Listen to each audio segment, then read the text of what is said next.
Hi, I'm Buck Shaw. I'm the owner of Home Instead Senior Care, serving Sacramento, Nevada, Placer, and El Dorado counties in Northern California. I was always kind of a serial entrepreneur from like a really young age. I always wanted to have my own business. That's something my dad led me to and installed in me. And in the mid 80s, my dad, who was this really tough, independent cowboy from Montana, turned businessman, took care of everybody around him except for himself. And after 70 years of hard drinking and smoking and the stress and really just grinding, he was pretty beat up. He needed help. And back then, Nick, there weren't options like there are now. There were really no established home care companies. If you wanted a caregiver back then, it was going to the classified ads. You're probably a little too young to know what that is, but there was no screening, no training, no management, no safety net, so to speak. And so my dad needed care, and we jumped into his care journey, and it was a really, really compelling experience. I think we learned really early on. I called it a baptism by fire, right? It doesn't matter how smart you are, how prepared you think you are. When it's your own family members, this becomes very messy and very difficult. And so, yeah, it was really a challenge. At what point do you start to take over certain responsibilities that were your father's?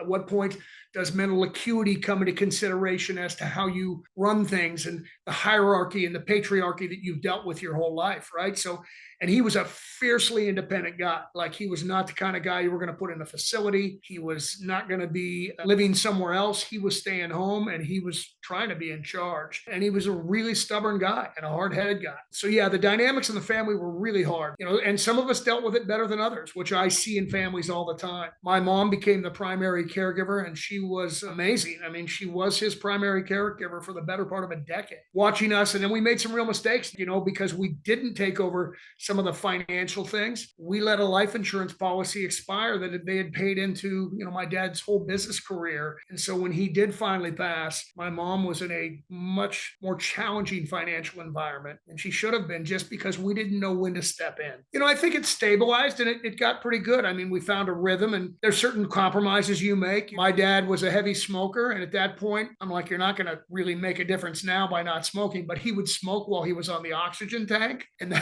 that's a really dangerous idea because oxygen can be thoroughly flammable. So he was really independent, and you want to honor that and respect that. And we really did. And my family, and especially my mom, did an amazing job. I mean, my dad died peacefully in his bed. I think his dog was sitting on the bed with him. He was probably watching a rodeo and maybe had a vodka on the nightstand. The path to get there is super challenging. And my message to people is be willing to get help, find good professional help, listen to people around you, and even your warm circle of influence before you get to professional help. People want to help. You just got to let them sometimes. It's a thing that I've always had a connection to myself. I love dogs and I love old people and I love really little people too. I try to love everybody, but I had a connection to seniors. I always did. I'd been involved in some family business and some small stuff that I'd done, but this was the first thing I did that in my heart felt so right and so based in doing good. And I really like to believe that enterprise, that business can be a vehicle for doing good, for creating positivity, opportunity, good outcome. This was the first time in my life when I was like, this is it. I'm centered helping people that I really love, who really need the help, in a way that I can do with integrity and honesty and with passion. Help as many people we can to provide the highest level of quality care, every single senior possible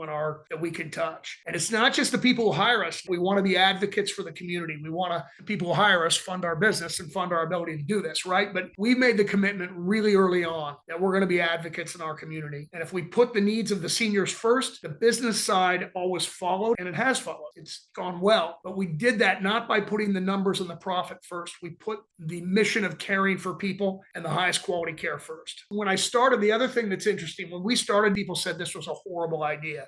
It wasn't paid for by insurance companies back then. The government didn't pay for it. There's no Medicare benefit. It's not medically necessary. A lot of smart people said this was a really bad idea. As we kind of went through it and we started to see it work and it started to develop, that why was supported by the good work we started to do. And I saw really early on how it made a tremendous impact, even in the most fundamental levels. Even 4 hours of care 2 or 3 times a week had a serious impact on people's quality of life. I think the one thing that differentiates us the most is our commitment to doing the right thing, to advocate for the seniors in our community. When that phone rings or that email comes across or that text hits, we want to help everybody we can, whether they end up being clients of ours or not. Our commitment is to advocate for the seniors in our community, do the right thing for them, provide whatever resources we can. And I really believe that sets us apart. So if you're interested in learning a little more about who we are and how we do things, you can find us at livehomeandstead.com. And we are on call 24 hours a day, ready to help.